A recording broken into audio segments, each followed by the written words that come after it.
Sebagaimana riwayat Sayyid Muhammad bin Alwi bin Abbas al-Maliki, beliau pernah melihat Nabi Muhammad SAW sangat cinta Indonesia. Karena apa? Karena bangsa Indonesia ini mirip Madinah zaman itu, sebelum ada khilafah.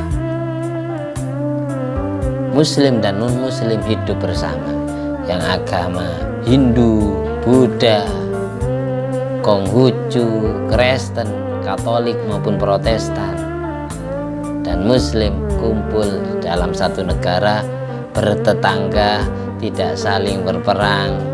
Nah, disitulah kerukunan tercipta. Nabi sangat cinta negara yang rukun.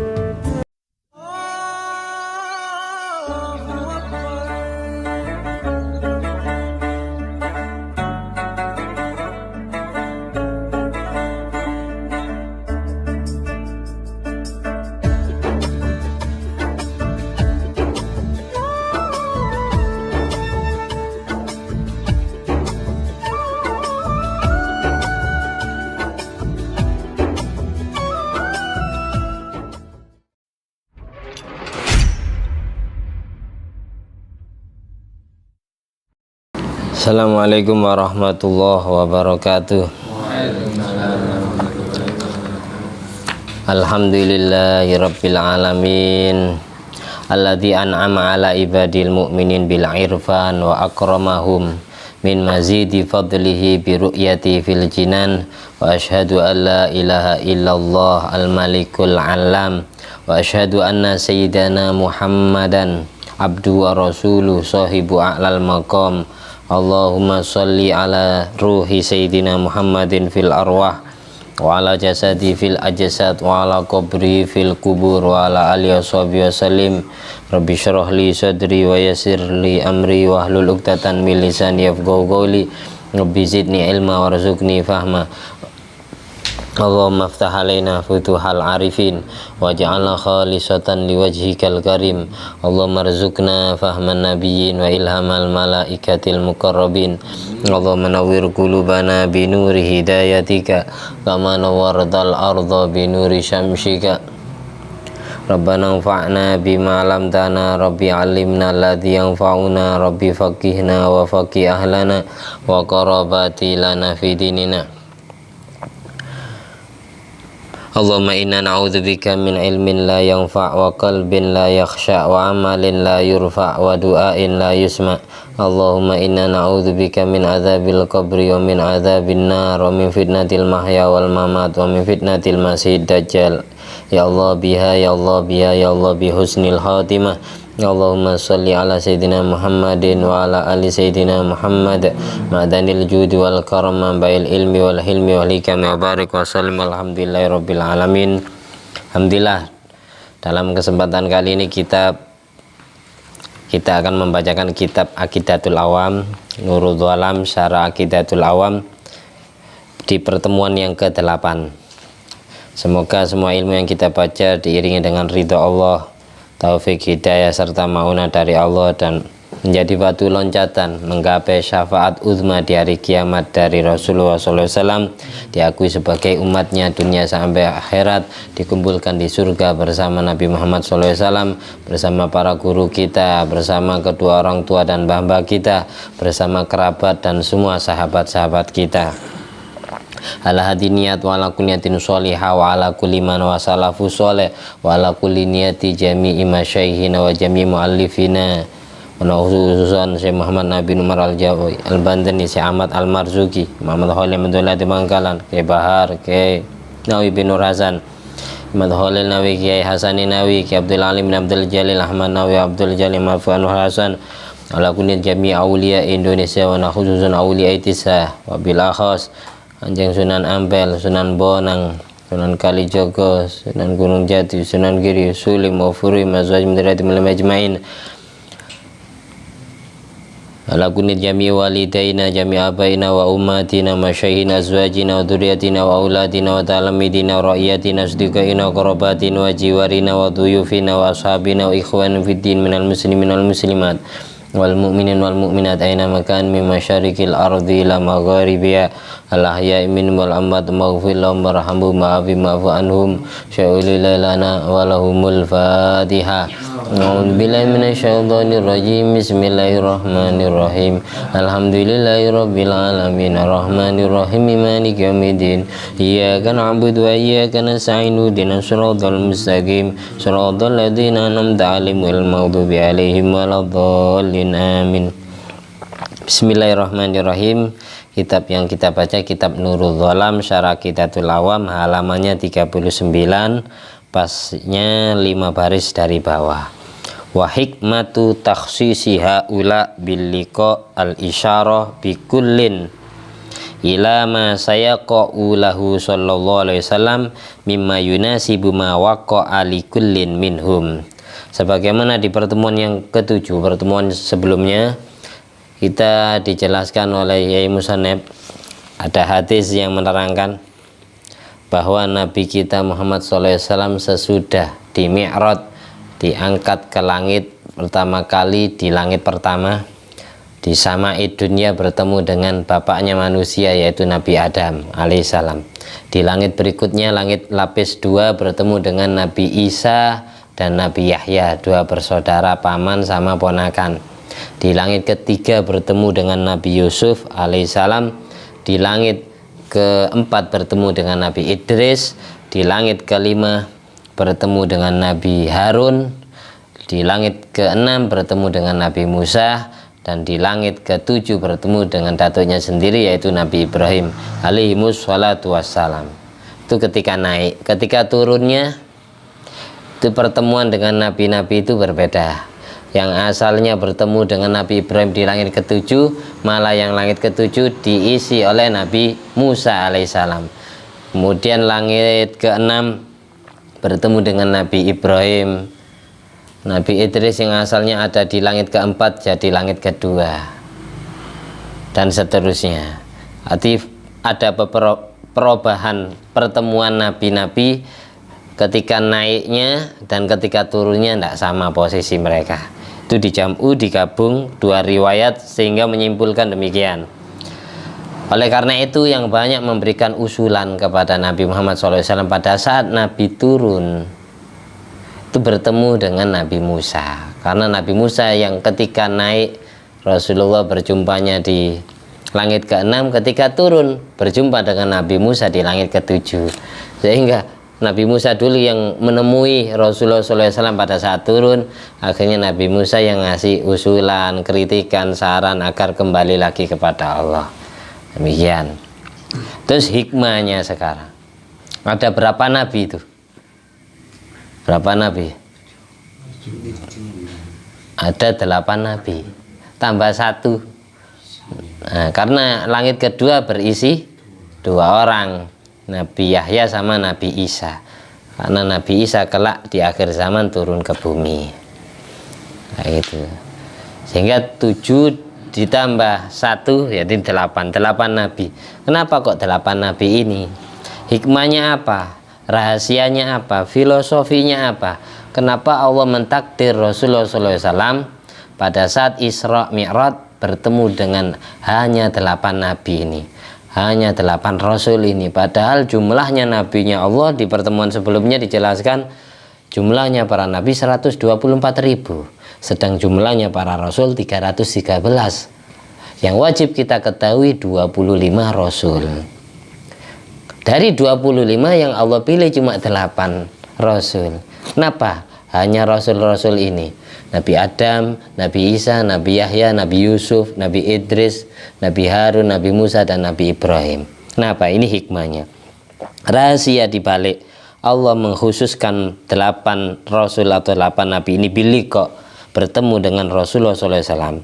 Al-isyarah, mengisyaratkan bikulin, atas semuanya, ilama saya qaulahu sallallahu alaihi wasallam mimma yunasibu ma waqa'a likullin minhum, bahwa kelak hidupnya Nabi Muhammad SAW akan mengalami sejarah, akan mengalami kisah yang pernah dialami oleh 8 nabi ini.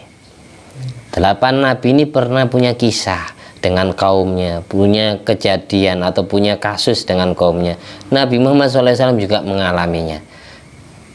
Jadi kalau 8 nabi ini digabung jadi satu, semua musibah, semua masalah hidupnya, semua kejadian yang dihadapi digabung jadi satu, jadilah Nabi Muhammad SAW. Allah berikan ke Nabi Muhammad SAW semua.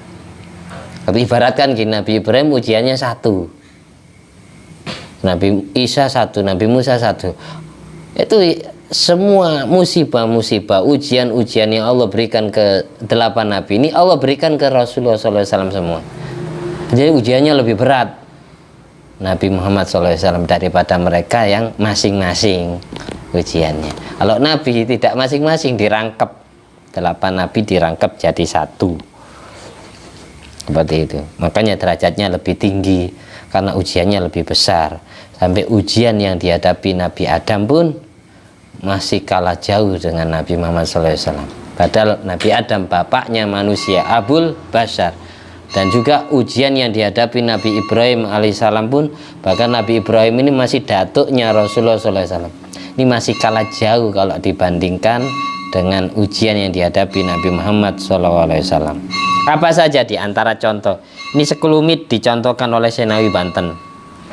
Senawi Banten mencontohkan di antara kejadian sama yang pernah dialami oleh 8 nabi itu ada kemiripan, ada kepantasan, selaras dengan apa yang dialami Rasul kita Muhammad SAW. Contohnya ini di sini, kal ikhraj min Makkah faridan wal aud ilaiha bijunudin katsirah.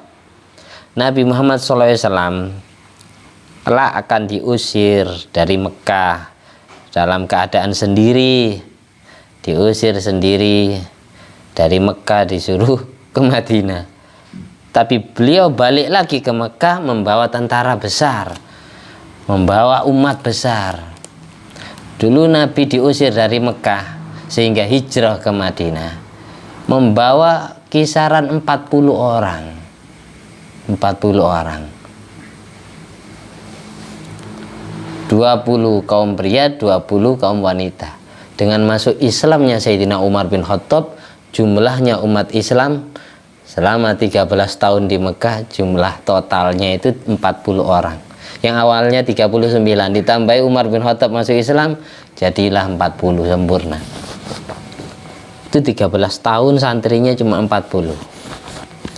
Lalu hijrah ke Madinah, ribuan bahkan jutaan umat yang masuk Islam sampai sekarang. Dulu Nabi diusir dari Mekah membawa segelintir umat, tapi ketika balik lagi ke Mekah membawa ribuan umat. Sama seperti yang dialami Nabi Adam alaihissalam, kama waqo ali Adam haitsu ukhrija minal jannah wahidan. Dulu Nabi Adam diusir oleh Allah dari surga karena melanggar makan sajaratul khuldi, buah terlarang. Beliau diusir sendiri. Wa sayaudu laha bijunudin la tuhsa, dan kelak Nabi Adam akan kembali ke surga membawa jutaan umat yang tidak bisa terhitung jumlahnya. Dulu Nabi Adam diusir sendiri dari surga, tapi besok balik masuk ke surga lagi, membawa seluruh umat manusia dan bangsa jin yang Islam, yang ditakdir oleh Allah masuk Islam. Itu contohnya, sama persis, tidak jauh beda dengan apa yang dialami Nabi. Dulu Nabi keluar dari Mekah dengan membawa segelintir orang, tapi balik lagi ke Mekah membawa jutaan umat. Nabi Adam pun demikian. Ini hal pengusiran Nabi ini disebutkan di dalam surat Iqra. Nah, surat Iqra ini diceritakan pada saat Nabi sesudah bertapa di Gua Hira, Nabi menemui istrinya, bercerita kepada Siti Khadijah, aku bertemu dengan sosok makhluk yang aneh, dia ngakunya Jibril, ciri-cirinya seperti ini, seperti dia nyuruh baca saya ini Iqra bismi rabbikal ladzi khalaq khalaqal insana min 'alaq, tapi aku bilang ma'ana biqari'in, aku tidak tahu baca. Akhirnya karena Siti Khadijah takut salah ya, Siti Khadijah membawa Nabi kita Muhammad SAW ke hadapan Waraqah bin Naufal. Waraqah bin Naufal ini sepupunya Siti Khadijah, masih kerabatnya. Karena Waraqah bin Naufal ini termasuk manusia yang pernah menulis kitab Injil dengan tangannya sendiri. Injil yang asli yang dibawa oleh Nabi Isa Al-Masih. Dan hafal Injil, hafal kitab Taurat. Waraqah bin Naufal ulama pengikut Nabi Isa Al-Masih yang hidup sebelum Nabi Muhammad SAW diutus. Dibawa ke hadapan Waraqah bin Naufal. Sayang pada waktu itu Waraqah bin Naufal sudah buta matanya karena sudah tua renta. Di sini diceritakan fantolakot bi Khadijah di Hasyiatus Sawi di tafsiran surat Iqra atau surat Al-Alaq. Siti Khadijah membawa Rasulullah SAW ke hadapan Waraqah bin Naufal hatta atat bi Waraqah bin Naufal bin Asad bin Abdul Uzza bin Qusay. Nasabnya sama kayak Kanjeng Nabi Muhammad SAW bin Abdullah bin Abdul Muttalib bin Hasim bin Abdi Manaf bin Qusay. Waraqah bin Naufal bin Asad bin Abdul Uzza bin Qusay. Dia juga hampir sama dengan Siti Khadijah. Siti Khadijah binti Khuwailid bin Abdul Uzza bin Qusay. Kayak gitu. Ibnu Ammi Khadijah, masih sepupunya Siti Khadijah. Wa kana mimman tanassara fil jahiliyah. Waraqah bin Naufal termasuk orang Nasrani, orang Kristen di zaman jahiliyah. Wa kana yaktubul kitab al-Ibraniyah, bahkan dia pernah menulis kitab Injil, satu kitabnya dengan bahasa Ibrani, pakai tangannya sendiri. Fayaktub minal Injil bil Ibraniyah masya Allah ayaktub. Wa kana syaikhun kabiron qad amiyah. Pada waktu Waraqah bin Naufal bertemu dengan Nabi Muhammad SAW, matanya sudah buta. Matanya sudah buta, tidak bisa melihat karena dia sudah syaikhun kabiron. Syaikhun ini orang yang usianya di atas 40. Kalau kabiron itu sudah di atas 70.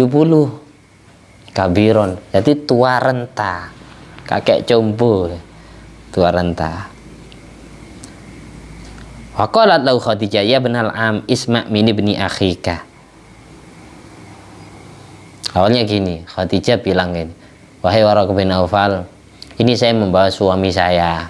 Suami saya ngakunya bertemu dengan malaikat Jibril. Dia dapat wahyu seperti ini. Apa benar itu? Apa saja yang disampaikan Jibril? Nabi Muhammad suruh bicara, saya ingin dengar langsung dari mulut suamimu, wahai Khadijah.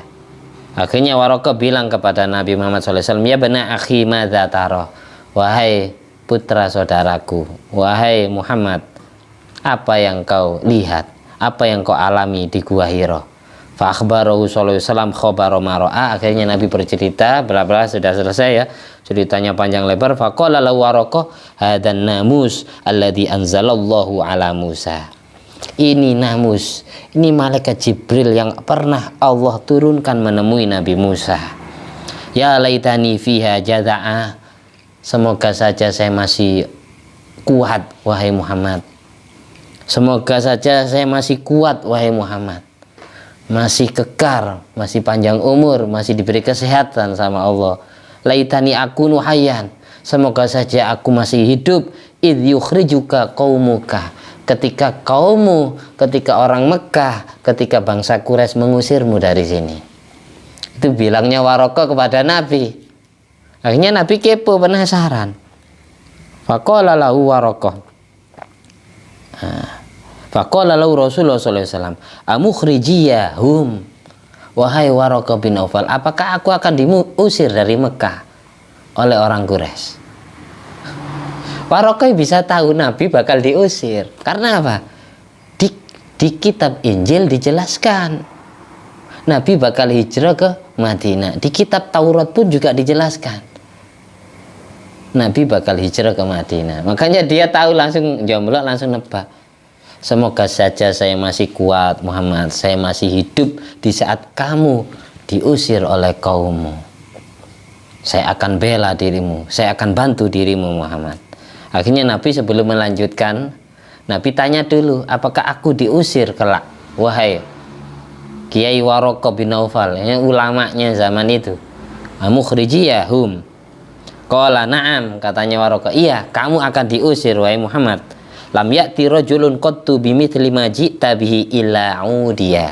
Tidaklah setiap pria yang membawa wahyu mengalami kejadian sama seperti apa yang kamu alami, melainkan dia pasti dimusuhi oleh kaumnya. Dia pasti dibenci oleh kaumnya. Kalau ada orang menerima wahyu seperti itu kemudian disampaikan ke kaumnya, dia pasti dimusuhi. Taruhannya nyawa Muhammad.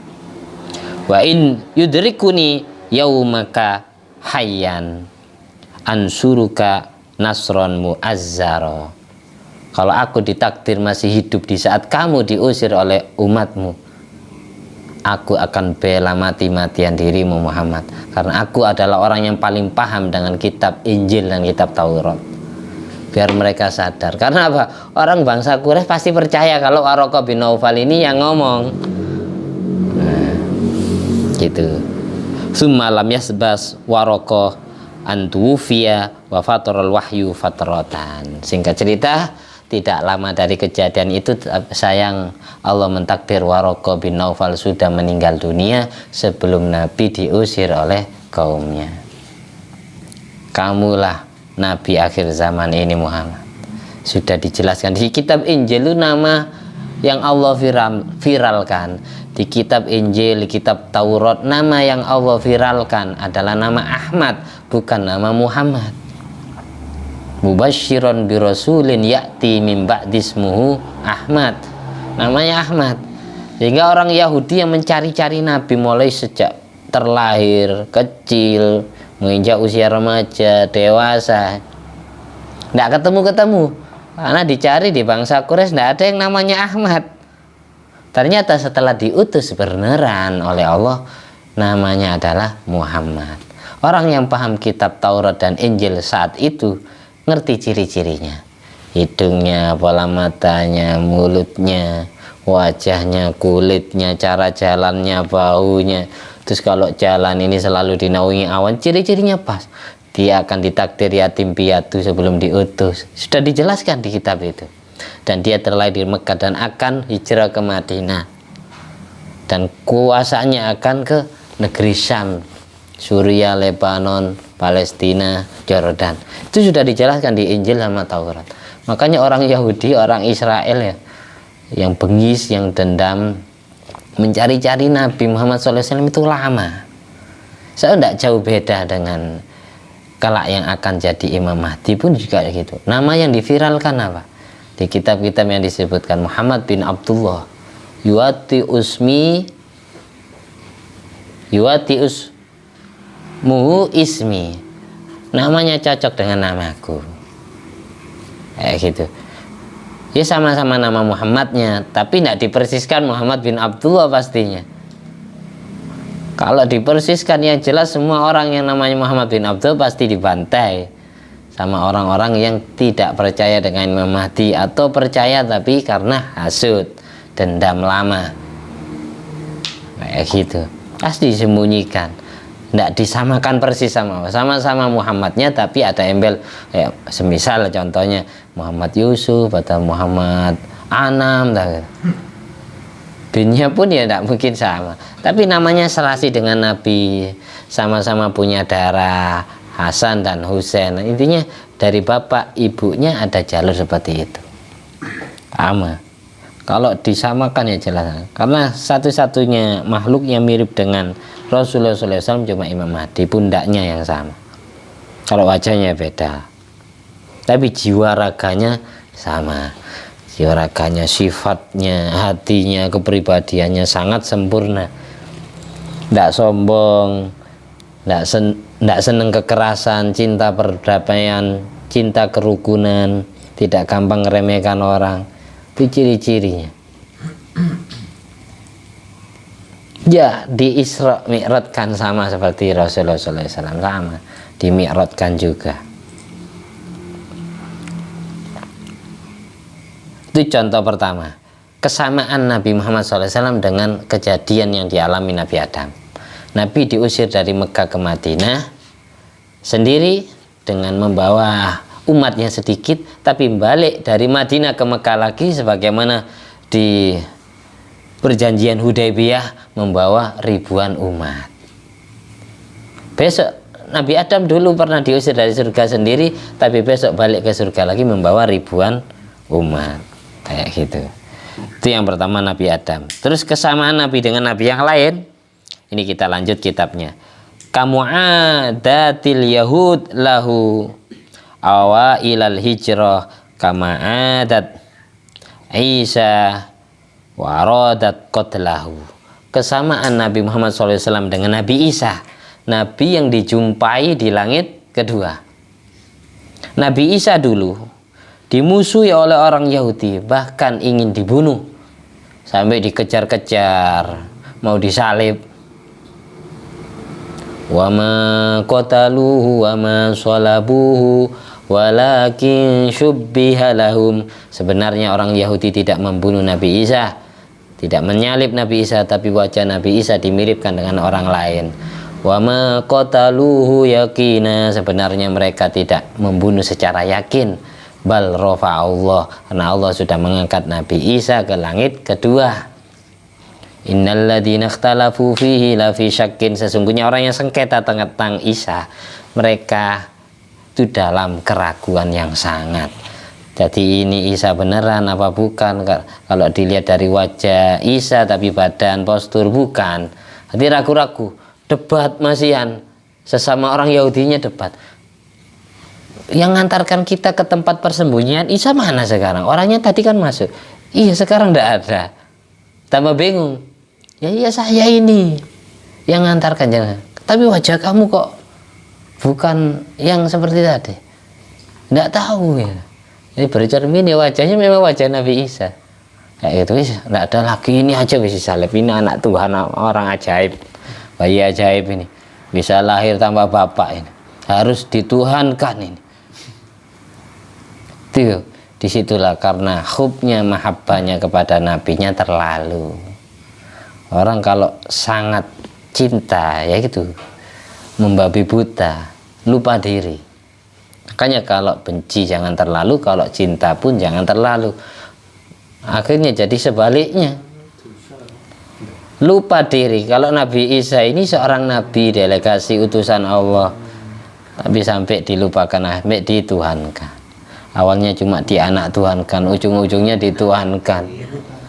Bagaimana Trinitas ya, menyatu tiga Tuhan dalam Yesus Kristus, kan itu keyakinan orang Nasrani. Yang bodoh-bodoh tetap orang Yahudi. Dari gabungan perjanjian lama sama perjanjian baru.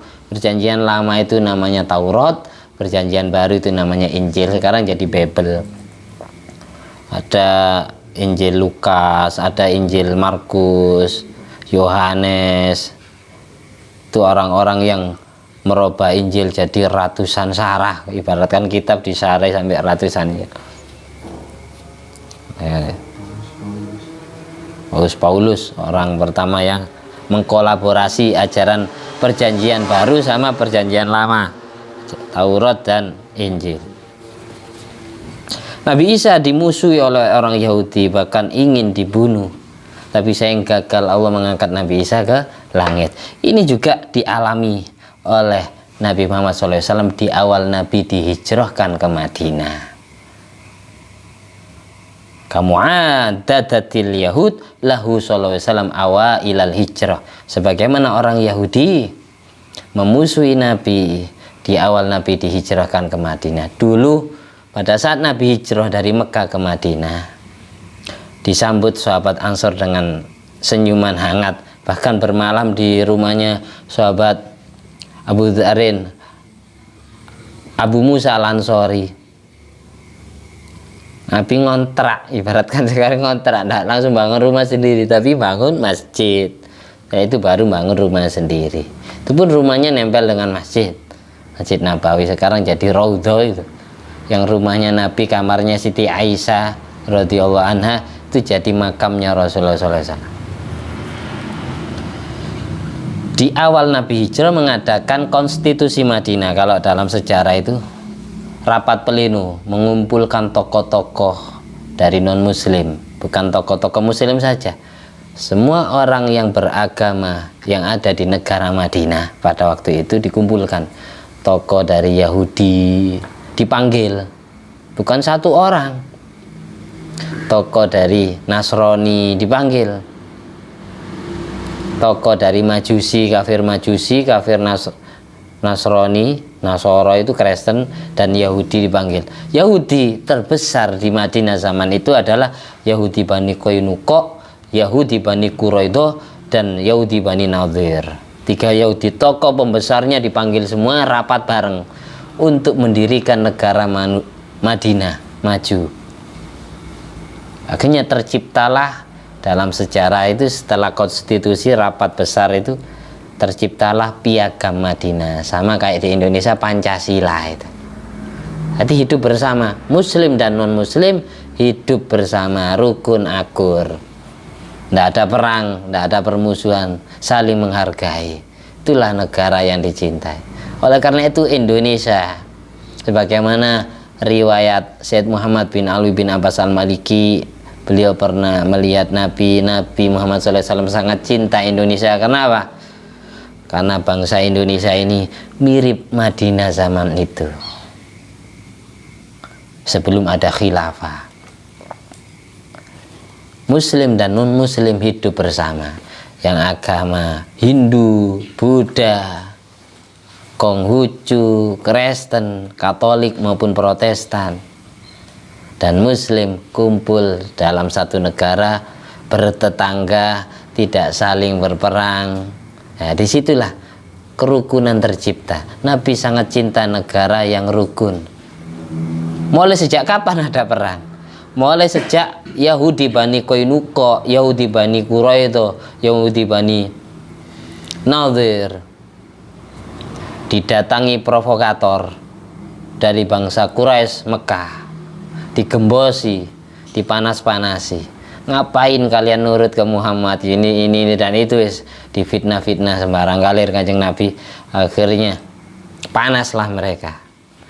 Mereka berani melanggar Piagam Madinah itu, perjanjian Madinah itu. Akhirnya berani memerangi umat Islam. Dalam sejarah dikenang dengan Syariah pertama, kemudian perang Badar Kubro, kemudian perang Uhud, perang Hunain, perang Khandaq, perang Khaybar, perang Bani Quraidah, Bani Nadir, Bani Mustalik, dan lain sebagainya. Banyak peperangan-peperangan. Gara-gara diperangi duluan, akhirnya turun perintah Allah, ayat kita layak perang. Nabi aslinya tidak senang perang, makanya di Al-Quran itu dijelaskan, fabima rahmatim minallahi linta lahum, dengan sebab kasih sayang dari Allah lemah lembut dirimu kepada orang kafir.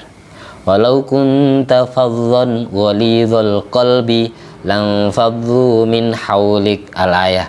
Kok seandainya dirimu Muhammad fadhon, orang yang kasar kalau ngomong, walidul qalbi, dan keras hatinya, lam fadhu min haulik, niscaya orang kafir akan lari darimu. Jadi Nabi disuruh santun kepada orang kafir, apalagi kepada sesama orang Islamnya oleh Allah.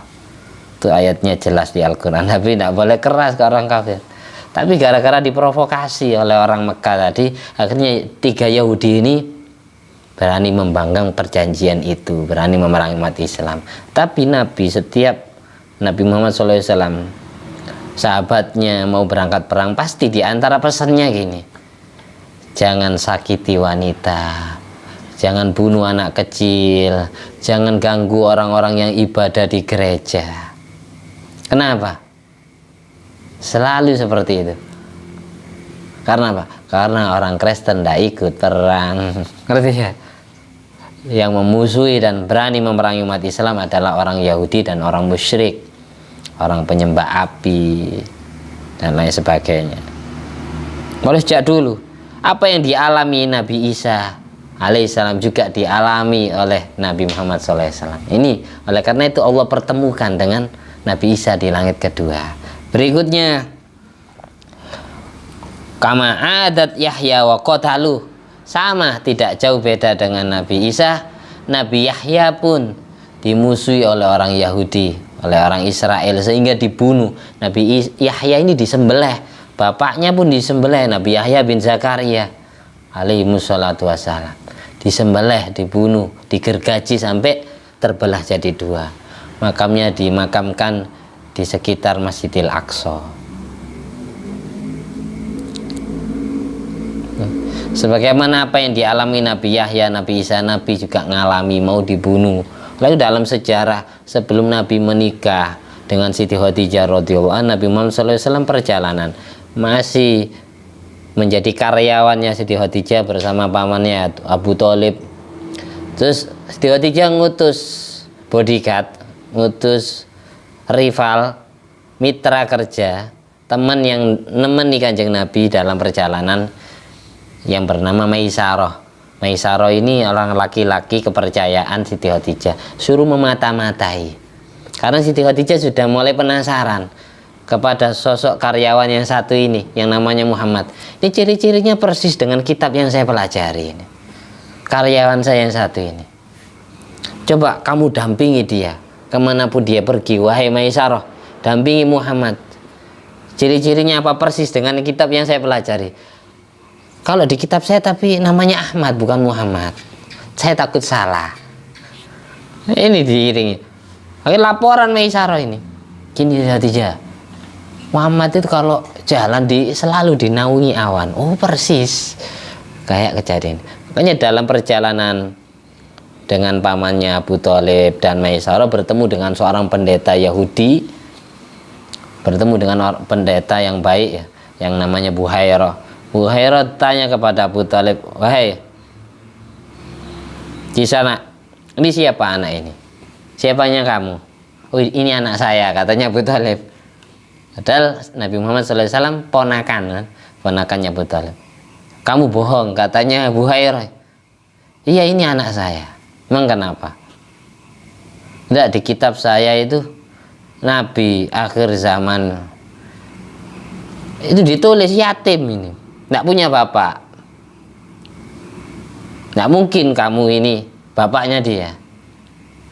Loh, kamu kok bisa tahu? Saya lihat dari ciri-cirinya, dia jalan selalu dinaungi awan. Yang jujur aja mas, ibaratkan ini sekarang itu. Siapa sebenarnya dia? Muhammad ini. Ini ponakan saya, anaknya kakak saya, anaknya abang saya Abdullah namanya, sudah almarhum. Ya kalau gitu kan enak. Sudah bawa pulang ponakan kamu ini. Jangan diteruskan perjalanan, bahaya. Karena anak ini diincar oleh orang Yahudi, mau dibunuh oleh sejak dulu. Mali, anak ponakan jenengan ini kelak akan dijadikan nabi akhir zaman yang menutup 124.000 nabi. Sudah bawa pulang aja. Ini sudah paham betul Buhairah kan. Jadi mulai dulu nabi itu ingin dibunuh, diincar sejak lama tapi tidak pernah berhasil. Demikian pula kamu ada dati ahlihi sallallahu alaihi wasallam lahu wa ruju'i ila mahabbatihi kama raja'a qaumu Harun ila mahabbatihi. Yang dialami Nabi ketika Nabi dimusuhi oleh keluarganya sendiri. Pada saat Nabi Muhammad SAW mengaku jadi Nabi, semua kerabatnya, semua pamannya, semua sepupunya memusuhi Nabi Muhammad SAW. Tidak ada yang percaya. Tidak ada yang percaya. Ini dialami juga dengan Nabi Harun dan Nabi Musa. Kamu aja di qaumihi sallallahu alaihi wasallam kama alaja Musa qaumau. Nabi Harun dan Nabi Musa ini bersaudara. Tapi Nabi Harun dijadikan nabi karena usulan Nabi Musa kepada Allah. Proposal dalam doanya, Rabbi syrah li sadri wa yassir li amri wahlul 'uqdatam min lisani yafqahu qawli waj'al li waziran min ahli Haruna akhi ushdud bihi azri wa asyriku fi amri. Ya Allah, tolong angkat saudaraku Harun, kakakku Harun ini, jadikan nabi juga sama seperti saya. Lantiklah dia jadi nabi biar menemani dakwahku. Masa saya sendirian, katanya Nabi Musa. Akhirnya dua orang ini dijadikan nabinya Allah, Nabi Harun dan Nabi Musa. Kedua beliau ini dimusuhi oleh keluarganya sendiri. Hal ini dialami juga sama persis dengan Nabi Muhammad SAW. Semua kerabatnya, semua saudaranya memusuhi Nabi.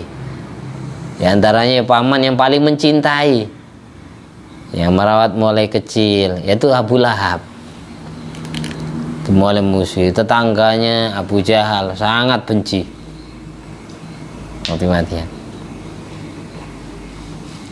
Wa tamakkunihi min Makkah wal Ka'bah kama waqa ali Ibrahim alaihi wassalatu wassalam. Demikian pula apa yang dialami Nabi Ibrahim dan Nabi Ismail anaknya.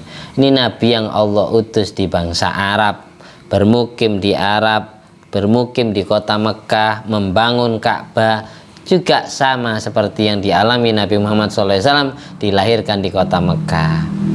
Nabi Ibrahim tinggal di Mekah, Nabi Muhammad SAW pun tinggal di Mekah. Makanya dipertemukan dalam perjalanan Isra Mi'raj. Sejarah kota Mekah dan sekitarnya tidak lepas dari sejarah Nabi Ibrahim bersama istrinya, bersama putranya.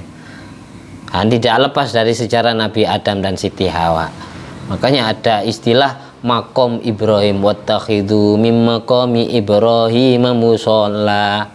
Nabi Ibrahim ada maqam Ibrahim, tempat berdiri Nabi Ibrahim di Mekah itu. Ada Hijr Ismail, ya itu. Terus di Arafah itu ada Jabal Rahmah, tempat nostalgianya manusia pertama, Nabi Adam dan Siti Hawa. Setelah berpisah lama, Allah turunkan di bumi dari tempat yang berbeda. Nabi Adam di India, sedang Siti Hawa ada di Jeddah, di Saudi Arabia. Kan jauh India sama Saudi kan. Tinggal Nabi siapa yang belum disebutkan kemiripannya ya? Nabi Yusuf sama Nabi Idris. Tidak disebutkan sama Yai Nawawi Banten. Karena apa? Ana terbatas waktunya. Ini namanya talkhis, ringkasan, dan tidak didetailkan. Nabi Idris kesamaan dengan Nabi Muhammad SAW apa? Di antara kejadian yang dialami. Dulu Nabi Idris ini pernah ditamui oleh malaikat Israel alaihissalam. Atas izin Allah, malaikat Israel menjelma sebagai manusia bertamu ke Nabi Idris alaihissalam. Akhirnya kelamaan Nabi Idris penasaran, kepo, curiga kepada tamunya. Tamu saya kok aneh, bisa mengetahui alam mulki, alam malakut. Akhirnya Nabi Idris berdoa kepada Allah, ya Allah, siapa sebenarnya tamuku ini yang ada di depanku? Terus Allah menjawab, dia adalah malaikat pencabut nyawa. Hanya ditanyai tamu, wahai tamuku, sebenarnya kamu siapa? Apakah benar kamu malaikat pencabut nyawa? Iya, saya Israel. Jelma sebagai anak. Apakah kamu datang ke sini dengan niatan ingin mencabut nyawaku? Enggak, cuma saya ingin bertamu, katanya malaikat Israel. Saya kalau mencabut nyawa itu ibaratkan saya nyuapi makanan ke semua orang. 1 hari 4 orang gitu. Gampang kalau saya mau. Oh gitu ya. Gimana rasanya orang dicabut nyawanya? Sangat sakit. Sama seperti binatang di kulit kupasnya. Boleh nggak saya merasakannya? Tolong kamu minta izin dulu ke Allah. Jangan sakit. Coba izin kamu dulu ke Allah. Malaikat izin minta izin kepada Allah. Idris alaihissalam pingin dicabut nyawanya ya Allah, tapi nanti suruh kembalikan lagi, suruh hidupkan lagi. Hanya pingin merasakan gimana rasanya orang dicabut nyawanya. Akhirnya dicoba Nabi Idris dicabut nyawanya, karena terus mati suri, tapi setelah itu dihidupkan lagi. Lama-lama pingin lihat neraka, nangis melihat siksa neraka dan orang-orang yang disiksa di dalam neraka. Ini saya singkat ceritanya karena waktu terbatas. Terus lama-lama diperlihatkan surga, dia tersenyum bahagia sampai diizini masuk ya, nggak mau pulang. Loh, jangan, katanya, kamu harus keluar dari surga, bukan tempat kamu, harus turun ke bumi lagi. Boleh nggak saya tinggal di sini? Nggak boleh, belum saatnya. Kalau sudah mati dan kelak sudah di yaumil hisab, boleh masuk ke sini, bukan saatnya, harus keluar. Hanya lama-lama karena Nabi Idris ingin selalu melihat surga, hanya dia tidak dimatikan, tapi diangkat ke langit keempat tadi sebagian dalam sejarah ini. Bagaimana di surat Taha, wadzukur fil kitabi Idris innahu kana siddiqon nabiyya wa rafa'nahu makanan aliyya. Aku angkat Idris ke tempat yang tinggi. Yang dimaksud kalau ikut hadis ini itu di langit keempat. Ada yang bilang di langit kedua. Biar bisa ngintip surga. Itu karena dia terlalu betah ketika diizini masuk surga. Beliau seperti itu. Radhiyallahu an. Salatu wassalamu alaihi wa alaihim ajmain. Itu kesamaan Nabi Idris dengan Nabi Muhammad apa? Di samping Nabi Muhammad juga pernah Allah pertontonkan surga dan neraka, Nabi Idris pun juga demikian. Nabi Idris, di saat Nabi Idris alaihissalam ini, di saat Nabi Idris dicabut nyawanya oleh Allah, sesudah itu dihidupkan lagi.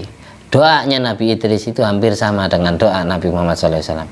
Ya Allah, jangan sampai umatku merasakan sakitnya sakaratul maut sebagaimana sudah saya alami. Cukup aku saja yang merasakan ya waduh. Nabi Muhammad SAW juga begitu doanya. Cukup aku yang menanggung penderitaan sakit yang dirasakan oleh umatku yang sedang sakaratul maut, yang ruhnya ketika dicabut oleh Israel. Sama seperti doanya Nabi Idris alaihissalam. Pada saat Nabi Idris sudah dicabut nyawanya dan dihidupkan lagi. Nabi Muhammad pun pada saat mau dicabut nyawanya pun itu sempat doa seperti itu sambil nangis. Itu kesamanya. Yang terakhir Nabi Yusuf yang tidak disebutkan di sini, tapi disebutkan di kitab tafsir Jalalain. Jalaluddin As-Suyuti menerangkan, ini sudah 45 menit nih, kesamaan Nabi Muhammad SAW dengan Nabi Yusuf alaihissalam. Ini di musibah atau krisis moneter yang dialami kaumnya Nabi Yusuf sama seperti krisis moneter yang dialami Nabi Muhammad SAW. Pada saat Nabi Muhammad SAW dilecehkan oleh bangsa Quraisy, sebagaimana disebutkan di dalam surat Ad-Dukhan ayat 7, in kuntum ya ahla Makkah mukinin. Kalau memang kalian wahai penduduk Mekah orang yang yakin bahwasanya Tuhan kalian Allah adalah Tuhannya langit dan bumi, fa'aikinu bi anna Muhammadan rasuluh, maka yakinlah kalian bahwasanya Muhammad SAW adalah rasulnya Allah. La ilaha illahu yuhyi wa yumit rabbukum wa rabbu abaikumul awwalin bal hum fi syakki yal'abun istihza'an bika ya Muhammad. Tapi mereka orang kafir Quraisy malah dalam keraguan tentang hari kiamat, mereka yal'abun, mempermainkannya dan mereka meremehkan kepada Nabi Muhammad SAW. Faqala, akhirnya Nabi berdoa, Allahumma a'inni alaihim bisab'in kasab'i Yusuf. Ya Allah, tolonglah aku untuk membuktikan hujahku, argumenku kepada orang kafir Quraisy agar mereka diberi krisis moneter 7 tahun sebagaimana yang telah dialami kaumnya Nabi Yusuf. Allahumma a'inni alaihim bisab'in kasab'i Yusuf. Itu doanya Nabi Muhammad SAW. Akhirnya turun ayat berikutnya, fartaqib yauma ta'tis sama'u bidukhanin mubin yaghshan nas hadza adzabun alim. Tunggulah wahai orang Mekah, tunggulah wahai manusia di mana langit akan mendatangkan dukhon, asap yang jelas, yaghshan nas, yang dapat menyelimuti manusia. Ini ada dua riwayat tentang dukhon yang ada di tafsir surat Dukhon ini. Riwayat pertama riwayat sahabat Ibnu Abbas, Imam Muqatil, Imam Mujahid dan sahabat Abdullah bin Mas'ud menerangkan, fa'ajadabatil ardu, sejak itu, sejak Nabi doa, ya Allah berilah krisis 7 tahun sebagaimana yang telah kau berikan kepada kaumnya Nabi Yusuf. Allah ma'ini alim bisab'in kasab'i Yusuf. Mulai buminya Mekah ini mulai laib, mulai mengering. Washtadda bil ju', ketika bumi sudah mengering, semua petani tidak ada yang panen, semuanya gagal panen. Akhirnya sangat laparlah semua orang Mekah, kelaparan. ila an ra'au min syiddatihi kahai'atid dukhan bainas sama wal ardi, sehingga dari saking laparnya perut seolah-olah dari mulutnya mereka keluar asap. Semuanya orang se-Mekah ya, mulutnya ngukus keluar asap, sehingga di rongga langit, kolong langit sama bumi kayak ada asap-asap. Nih, tapi Syekh Shawi menjelaskan laisal murad hakikat ad-dukhan bal ra'au syai'an yushbihu min dha'fi absarihim. Sebenarnya asap yang dimaksud itu bukan hakikatnya asap, tapi gara-gara mereka itu sudah melemah, mereka kelaparan, sehingga bola matanya, pandangan matanya rabun, kayak melihat kolong langit bumi, kayak melihat kayak ada asap-asapnya, tidak terang gitu, dari saking laparnya. Ini menurut riwayat pertama. Falam mastaddal amru alaihim, ketika sangat parah, sudah mendekati 7 tahun, sudah hampir 7 tahun sempurna, mereka kelaparan. Ja'ahu Abu Sufyan faqala ya Muhammad, ya Muhammad. Ini doa ini dibaca oleh Nabi Wakhtalafa. Kapan Nabi doa seperti ini? Ini riwayatnya. Wakhtalafa hal hasala dzalika wan Nabi sallallahu alaihi wasallam fi Makkah au ba'da hijrati ilal Madinah wa warraji. Ada yang bilang Nabi doa seperti ini ketika Nabi masih belum hijrah, masih ada di Mekah. Ada yang bilang sesudah Nabi hijrah ke Madinah. Tapi pendapat yang ketika Nabi sudah hijrah di Madinah yang lebih unggul. Nah, 7 tahun ketika orang Mekah sudah Nabi tinggalkan, kelaparan, Abu Sufyan ini datang karena mereka ingin bukti. Muhammad, buktikan kalau memang dirimu Nabi, buktikan. Akhirnya Nabi doa gitu, ya Allah, berilah krisis moneter 7 tahun sebagaimana telah kau berikan kepada kaumnya Nabi Yusuf dulu. Ya, Abu Sufyan datang setelah 7 tahun krisis itu. Datang Abu Sufyan bin Harb, pada saat itu masih belum masuk Islam. Dia bilang, ya Muhammad, jita ta'muru bisilatir rahim wa inna qaumaka qad halaku fad'ullaha ayakshifa anhum. Wahai Muhammad, engkau diutus oleh Tuhanmu agar engkau menyambung famili, engkau mempererat kerabat, hubungan kerabat. Engkau terlahir dari bangsa Quraisy, jadi semua orang Quraisy adalah saudaramu. Kaummu sekarang kelaparan, banyak yang mati kelaparan, mereka banyak yang sakit. Tolong doalah lagi kepada Allah Tuhanmu agar Allah menghilangkan musibah yang dialami oleh kafir Quraisy Mekah. Itu permintaan Abu Sufyan. Ini jauh-jauh datang dari Mekah ke Madinah hanya menyampaikan itu kepada Nabi Muhammad SAW. Akhirnya Nabi doa lagi, fada'alahum bil matar, agar diturunkan hujan.